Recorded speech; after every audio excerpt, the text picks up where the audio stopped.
আমরা যখন জেউসকে দেখেছি সে রয়্যাল রাম্বল জিতেছে, আমরা কিন্তু সবাই শক খেয়েছিলাম, কারণ জন সিনা জেতার চান্স ছিল, সিএম পাঙ্কের জেতার চান্স ছিল, স্যাথ রলিন্সের জেতার চান্স ছিল। এর জন্যই আমরা ভেবেছিলাম এদেরকে নিয়ে হয়তো ডাব্লিউডাব্লিউ প্ল্যান করেছে। আর যদি এর মধ্যে রকও চলে আসতো তাহলে কিন্তু একটা প্রেডিক্টেবল ছিল যে হ্যাঁ রক জিততে পারে। কিন্তু দেখেন জেউসও জিতেছে। আর এটা কি ডাব্লিউডাব্লিউ লাস্ট মোমেন্ট চেঞ্জ, অথবা এটা শুরু থেকে প্ল্যানিং এ ছিল? আর এটার বিষয় ভাই ভিতর থেকে ডিটেল এসেছে। আর এটা বলার আগে আপনাদের বলে দিই, এটা যখন আমি শুনেছি আমার অবাক লেগেছে, কারণ বাকি যে ডার্কশিট আছে তারা কিন্তু এমনটা রিপোর্ট করেনি, এবং তখন থেকে তারা বলতেছিল জন সিনার চান্স অনেক বেশি। আর রিপোর্ট জানা গিয়েছে এই যে রয়্যাল রাম্বলের উইনার, এটা ডাব্লিউডাব্লিউর আগে থেকেই পুরানো প্ল্যান ছিল। ডিসেম্বরের লাস্ট এবং জানুয়ারি স্টার্টিং এ এটা ফাইনাল হয়েছে যে জেউসো জিতবে। আর আগে কিন্তু আমরা ডাব্লিউডাব্লিউর মধ্যে ট্যাগ দিতাম যে ডাব্লিউডাব্লিউ প্রেডিক্টেবল একটা শো, এবং আমরা বলতাম যে এটা হবে ওটা হবে। আর এখন আমি বলি, এখন যদি প্রেডিক্টেবল কিছু হয় তাহলে সেটা নর্মালি নেবেন, কিন্তু ডাব্লিউডাব্লিউতে এখন প্রেডিক্টেবল হওয়ার থেকে আনপ্রেডিক্টেবল অনেক কিছুই হচ্ছে। আর 2017, 18, 19, 20 এই সময় কিন্তু ফ্যানরা যেটা ধারণা করতো যে এটা হবে সেটাই হয়ে যেত। আমার মনে হয় ট্রিপল এইচ তাদের সোর্সদের এমন ভাবে রাখতেছে যেন কথা লিক না হয়, অথবা মনে হচ্ছে যে এই জিনিসটা হবে, লাস্ট মোমেন্টে ট্রিপল এইচ প্ল্যান চেঞ্জ করে দেয় এবং সবাইকে শক করে দেয়। আর আজকে অনেক আপডেট দেবো, চলুন শুরু করা যাক। Hello viewers, welcome to Rachel Bangla BD. সবার প্রথম কথা বলি দোয়েন দ্য রক জনসনের বিষয়। আর আমরা সবাই জানি রকের স্ট্যাটাস সে রেসেলমেনিয়াতে আসবে না, এবং আমি বলে দিই আর মাত্র 2 মাস বাকি রেসেলমেনিয়া হওয়ার। আর ডাব্লিউডাব্লিউ যদি আসলে রককে নিয়ে রেসেলমেনিয়াতে কোনো ম্যাচ প্ল্যানিং করতো তাহলে কিন্তু তারা এর আগে রককে নিয়ে আসতো। আর রকের বিষয়ে রেসলিং অবজারভার রেডিওর থেকে কিছু কথা এসেছে, এবং রক অনেক বেশি আনহ্যাপি এই কথাটা নিয়ে যে রক রেসেলমেনিয়াতে ম্যাচ করবে না, এবং তার কথাটা লিক হয়ে গিয়েছে। আর নভেম্বরে ফার্স্ট টাইম এরকম নতুন রিপোর্ট এসেছিল যে রক রেসেলমেনিয়াতে কম্পিট করবে না। আর ওই সময় কিন্তু সবারই এই জিনিসটা ফানি লেগেছিল যে এটা কি বলতেছে রকের বিষয়। ইভেন রকও কিন্তু রিপ্লাই করেছিল যে ওইসব বিএস এর উপর বিশ্বাস করবে না। আর অ্যাকচুয়ালি সেই কথাটা কিন্তু ট্রু ছিল যে রক আসবে না, আর এই কথা কিন্তু ডেভ মেডিসার বলেছিল। আর আমি চিন্তা করতেছি রকের বিষয় সে এই কথাটা কিভাবে বের করলো যে রক রেসেলমেনিয়াতে আসবে না। আর এখন সেই জিনিসটাই হচ্ছে, আর রক এটা পছন্দ করতেছে না।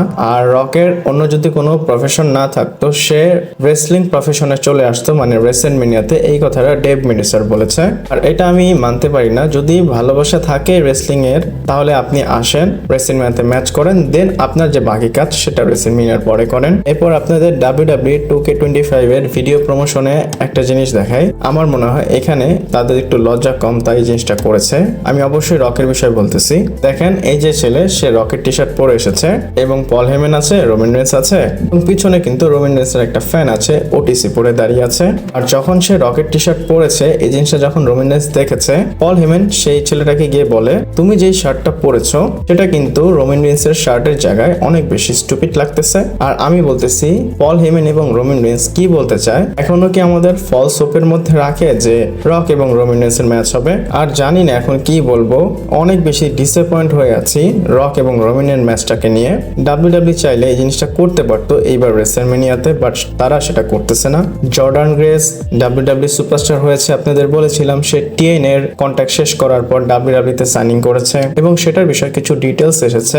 কন্ট্রাক্টের কি অবস্থা, তো রিপোর্ট জানা গিয়েছে সে 4 থেকে 5 বছরের একটা কন্ট্রাক্ট সাইনিং করেছে। আমি আপনাদের এটাও বলে দেই সে র এবং স্ম্যাকডাউনের মধ্যে কোনোটাতেই আসবে না, সে এনএক্সটি তে কিছু সময় কাজ করবে, কারণ সে টিএনএ থেকে কিন্তু এনএক্সটি তে এসেছিল, আর ডাব্লিউডাব্লিউ তাকে এনএক্সটি তেই ফিচার করবে। এছাড়াও আপনাদের আরেকটা বিষয় বলি, এই টাকাটা সে পাবে সেটা মেইন রস্টারের মতোই পাবে, মানে টাকা বেশি কিন্তু এনএক্সটি তে সে কাজ করবে। আর আমি বলে দেই সেটা 5 থেকে 6 মাস হবে, বা এর আগেও তাকে নিয়ে আসতে পারে, 6 মাস পর সে মেইন রস্টারে চলে আসবে। আর জর্ডান গেস কিন্তু আসলেই রেয়ার একটা ট্যালেন্ট।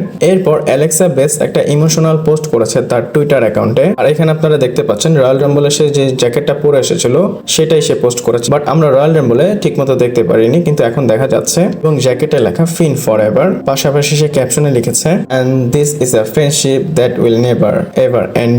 আর এটার পর লোকেরা কিন্তু ভালোই রিয়াকশন দিয়েছিল, 96,000 কে লাইক আছে। আমার মনে হয় অ্যালেক্সা ব্লেসের ফিন্ডের স্টোরিটাই দেখাবে, মানে আঙ্কেল হাউডির সাথে তাকে ফিচার করবে, বাট তার যে একটা ওল্ড গেমিক ছিল গডেস ক্যারেক্টার সেটা নিয়ে আসলেও ভালো হতো, তাহলে খুব ফ্রেশ একটা ফিল হতো। এটা পার্সোনালি আমার ওপিনিয়ন। আপনাদের কেমন লাগে অ্যালেক্সা ব্লেসকে আমাকে কমেন্ট করে জানাতে পারেন, বা কোন ক্যারেক্টারে দেখতে চান। এরপর বলবো আপনারা জানেন রিকিশি তার ছেলে জেউসো, জিমিউসো এদেরকে নিয়ে নিয়ে অনেক বেশি কথা বলে, বিশেষ করে জেউসো বা ব্লাড লাইনের বিষয়। এন্ড রয়্যাল রাম্বলটা যখন জেউসো জিতেছে তার আগে রিকিশি কি জানতো জেউসো রয়্যাল রাম্বল জিতবে? আর সেটার অ্যান্সার হচ্ছে না। আর এই কথাটা খুব ডিটেল ভাবে ডিসকাস হয়েছে প্যাট ম্যাকিভির শোতে। মাইকেল কোল বলে যখন রিকিশিকে আমি দেখেছি তার চোখে পানি ছিল, এবং জেউসো বলে যে দেখো আমার বাবার সবকিছু জানা আছে, সেই প্রফেশনাল রেসলিং বা রেসলিং ইন্ডাস্ট্রির বিষয়ে অনেক কিছু জানে, তো আমিও চাই তার সাথে কোনো কিছু লুকাতে যেন সে সারপ্রাইজ হয়। আর জেউসো কাউকে বলেনি, তার ফাদার কেউ না, তার মাদার কেউ না, বা তার ভাই কাউকেই না। এবং জেউসো যখন বলেছিল তখন রিকিশির চোখে একদম পানি ছিল। তো রিকিশির একটা ছেলের তো হিসাব কিতাব ভালোই চলতেছে, বাট জিউসোর অবস্থা কিন্তু ভালো না, তাকে ডাব্লিউডাব্লিউ চাইলে একটু ভালো বুকিং করতে পারে। এরপর আপনাদের এই জিনিসটা বলবো, আর এটা আগেই শুনেছি, বাট রয়্যাল রাম্বল অ্যারাউন্ডে অনেক কিছু হচ্ছে তাই সেই জিনিসটা আপনাদের বলতে পারিনি। আর আমি কিন্তু আপনাদের বলেছিলাম ট্রিপল এর জন্য সারপ্রাইজ ছিল যখন সে শুনেছে সে হল অফ ফেমে ইন্ডাক্ট হবে, আর সে তো কখনোই নিজে থেকে এইসব ডিসিশন নিবে না। আর রয়্যাল রাম্বলের পরে ট্রিপল এইচ এই কথাটা বলেছে, সে বলে আমি তো নিক খানের সাথে বসে আগেই এই জিনিসটা ডিসকাস করেছিলাম যে আমি এখন যদি আমাকে হল অফ ফেমে ইন্ডাক্ট করি তাহলে মানুষরা বলবে যে সে তো নিজেকেই নিজে হল অফ ফেম ইন্ডাক্ট করলো, তো এখন না করে সামনে গিয়ে 3-4 বছর পর এই জিনিসটা করি। তো নিক খান বলে যদি 2-3 বছর পর করতেই হবে তো এখন করলে কি সমস্যা? ট্রিপল এইচ তার রিয়েল টাইম রিয়াকশনের কথা বলে। তো ট্রিপল এইচ বলে যে আমি হয়তো কাগজটা ঠিক মতো দেখিনি, আমি ভেবেছিলাম শন মাইকেলের আসার কথা ছিল, বাট যখন আমি আন্ডারটেকারকে দেখেছি তখন আমি বুঝে গিয়েছি এখানে হয়তো পজিটিভ অথবা নেগেটিভ কিছু একটা হবে। তো তার কথায় বোঝা গেল যদি ট্রিপল এইচ এর হাতে এই ডিসিশনটা থাকতো সে কখনোই নিজেকে হল অফ ফেমে ইন্ডাক্ট করতো না। আর সে কিন্তু বলেছিল যে আমি ব্যাকস্টেজে গিয়ে নিক খানকে কিন্তু অনেক মারবো, এটা সে ফান করে বলেছিল। এরপরে জানি না অল এলিট রেসলিং এর যে স্টোরি লাইন সেটা কোথায় গেল। আমরা কিন্তু ভেবেছিলাম শেন মিকম্যান অল এলিট রেসলিং এ আসবে এবং তার স্টোরি চলবে।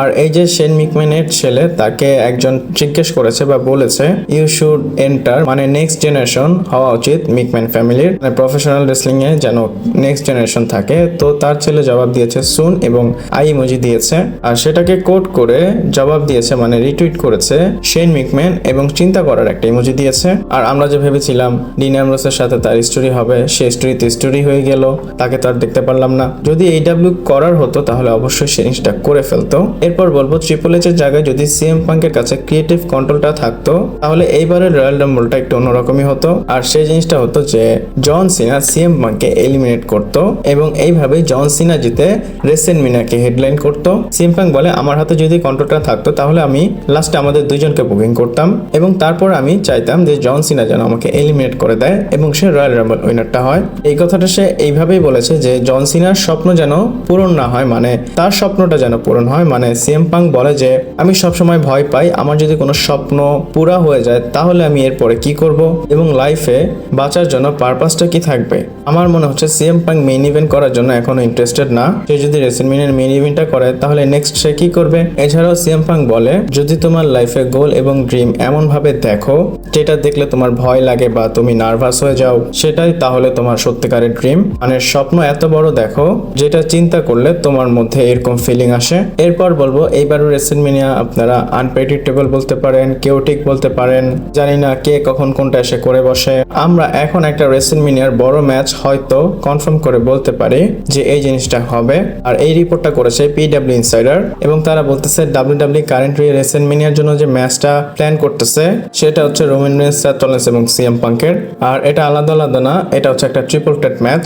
আমি বলবো ম্যাচ অনেক বড়, এক্সাইটমেন্ট এই ম্যাচের জন্য অনেক হবে, কিন্তু এমন ফিল হচ্ছে ডাব্লিউডাব্লিউ অ্যাডজাস্টমেন্ট করার চেষ্টা করতেছে, মানে কম্প্রোমাইজ হয়েছে, ওই জিনিসটা হচ্ছে না এই জিনিসটা করি, তাহলে কিন্তু ওই ম্যাচের যে একটা ফিল সেটা বড় মনে হবে না। বাট স্টোরি লাইনের হিসাবে কিন্তু অনেক বড় একটা সেন্স আছে, যেমন রোমান রেইন্স সিএম পাঙ্ক এর মাঝখানে পল হেমেন আছে, দুইজনই পল হেমেন গায়। সেথ রলিন্স এবং রোমান রেইন্স এর অনেক আগে থেকেই একটা সমস্যা আছে, আবার সেথ রলিন্স সিএম পাঙ্কের লেটেস্ট একটা সমস্যা। তো ওই হিসাবে ট্রিপল এইচ এর যে ট্রিপল থ্রেট একটা ম্যাচ প্ল্যানিং সেটা কিন্তু ভালো একটা সেন্স দেখাতে পারে। বাট এমন ভাবে ফিল হচ্ছে যে অরিজিনালি প্ল্যান ছিল রোমান এবং রকের এবং সিএম পাঙ্ক এবং সেথ রলিন্সের একটা ম্যাচ করার কথা ছিল, সেটা নেটফ্লিক্সে তারা করে ফেললো।